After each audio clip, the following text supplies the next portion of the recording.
José, primero, la primera pregunta es si usted nos podría contar más un nivel como de impresiones más sensitivo, cómo era esa Bogotá de los años 40, de la época del Bogotazo.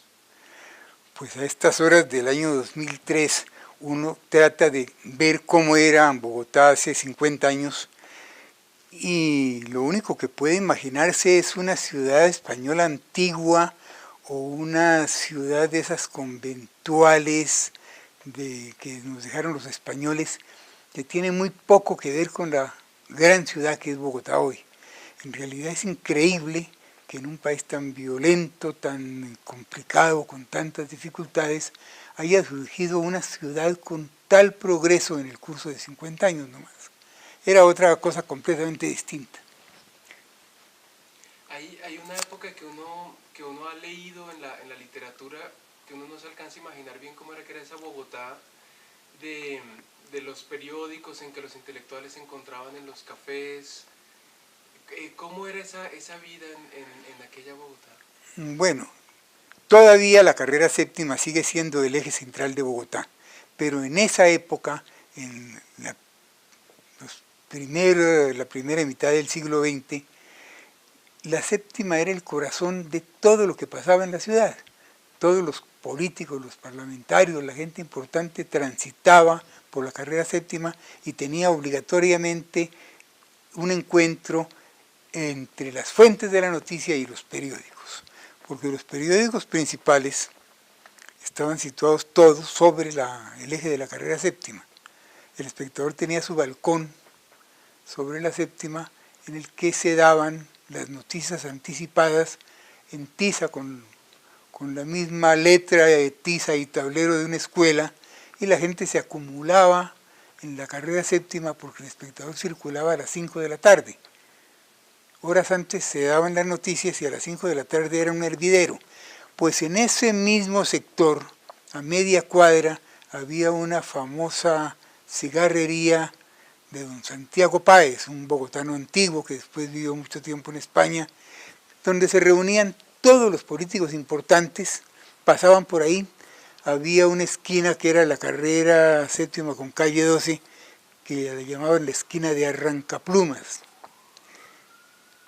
Arrancaplumas viene de que los bogotanos antiguos tenían la costumbre de decir sus piropos y de decir sus historias y sus encuentros y hacer sus coloquios callejeros en ese sector de la carrera séptima. Y ahí quedaban El Espectador, El Tiempo, que quedaba también sobre la misma avenida Jiménez, El Nuevo Tiempo, Diario Nacional y otros periódicos también en toda esa zona. El único que siempre figuró un poco lejos fue El Siglo en la Capuchina. Más arriba estaba La República, el periódico de Jorge Elías El Gaitán, Jornada. Todo se agrupaba alrededor de la que se ha llamado y todavía se llama la principal esquina de Bogotá, que era la Jiménez con séptima.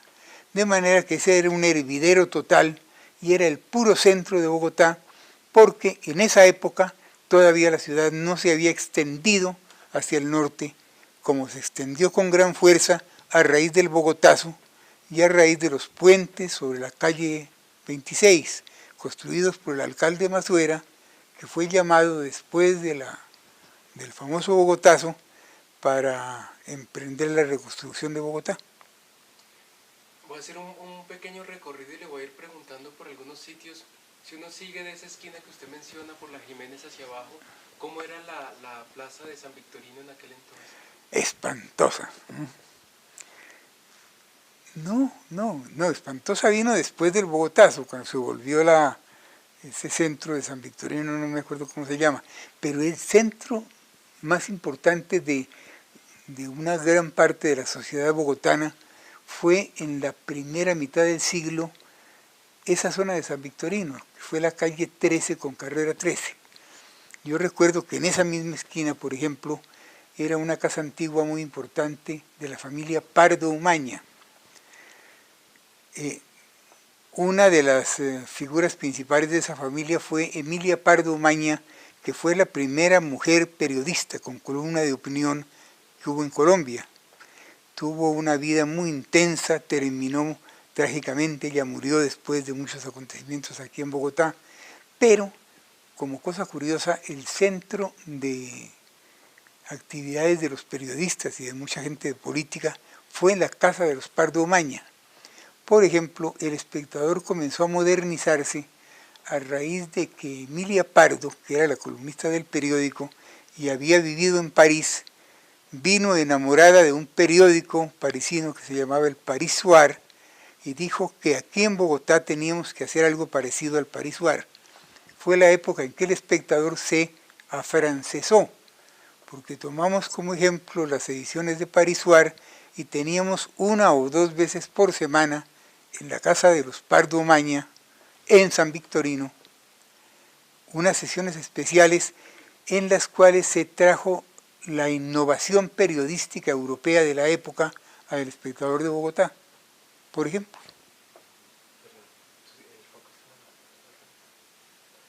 Y si uno seguía hacia el sur, la Plaza España. Bueno, eso siempre fue bastante más popular, ¿no?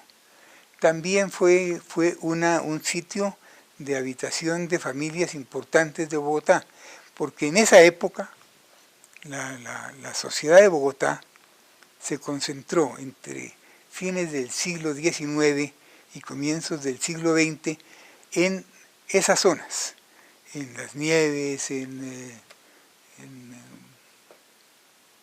San Victorino, en todo lo que quedaba cerca de la Plaza de Bolívar.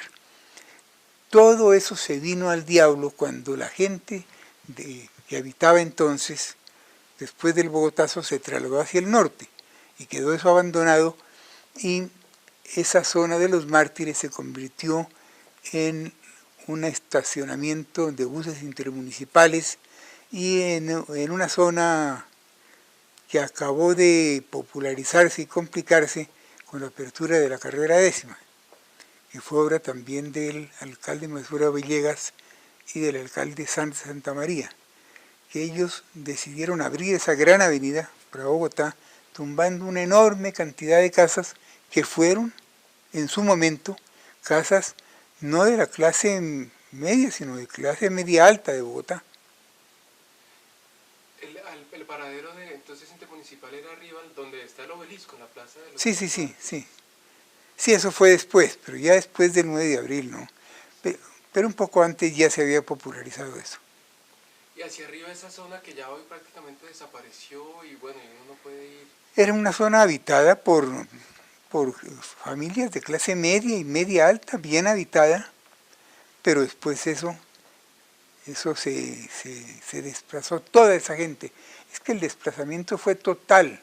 Bogotá, en sus círculos más altos, vivía siempre allá, tenía esas zonas como centro. Luego eso comenzó a trasladarse a comienzos del siglo a Teusaquillo y a esa zona del Parkway, de la calle 28, a las zonas cercanas un poco, ya hacia el norte. Ya para terminar, después del Bogotazo un poco la gente, el límite de Bogotá se volvió a la 72, ¿verdad?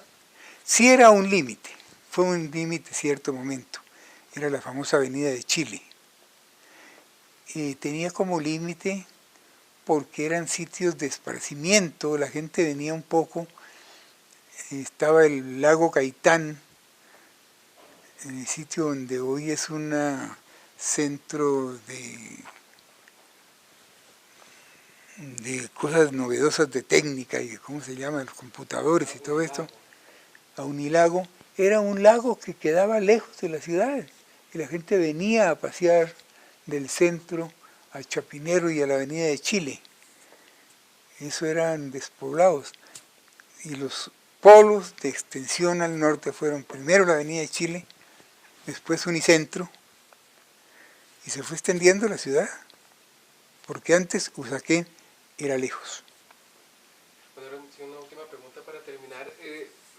Si uno hiciera esa comparación con la que usted comenzó, que es la Bogotá de hace 50 años y la Bogotá actual, ¿se podría decir que alguna de las dos es mejor o usted lo ve más como...? No, indudablemente estamos viviendo en una gran ciudad moderna, muy lanzada al progreso y con todas las comodidades del siglo XX, que nada tiene que ver con esa pequeña ciudad lejana, fría, muy triste, que sí, era de gran relieve por el intelectual, por sus universidades, por sus periódicos, por sus bibliotecas, pero era demasiado lejos, demasiado alta y demasiado apachurrada.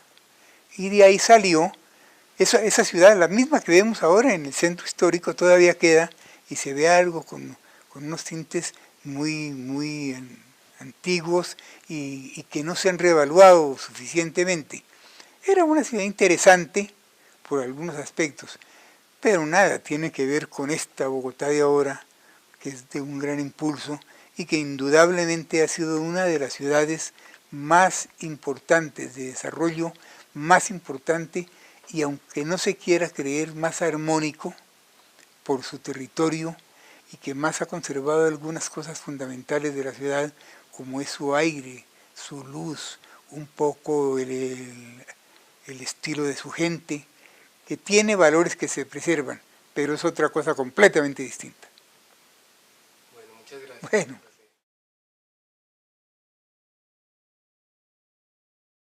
Tan complicado, con tantas dificultades, haya surgido una ciudad con tal progreso en el curso de 50 años nomás. Era otra cosa completamente distinta. Hay una época que uno ha leído en la literatura que uno no se alcanza a imaginar bien cómo era que era esa Bogotá de los periódicos en que los...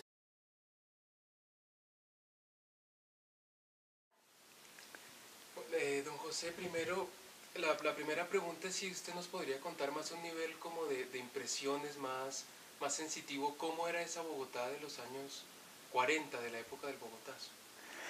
Pues a estas horas del año 2003 uno trata de ver cómo era Bogotá hace 50 años y lo único que puede imaginarse es una ciudad española antigua o una ciudad de esas conventuales que nos dejaron los españoles, que tiene muy poco que ver con la gran ciudad que es Bogotá hoy.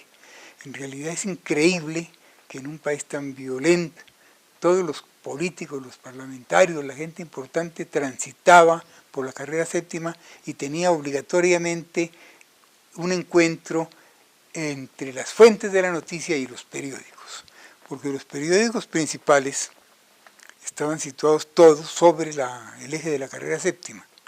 El Espectador tenía su balcón. Los intelectuales se encontraban en los cafés. ¿Cómo era esa vida en aquella Bogotá? Bueno, todavía la carrera séptima sigue siendo el eje central de Bogotá, pero en esa época, en la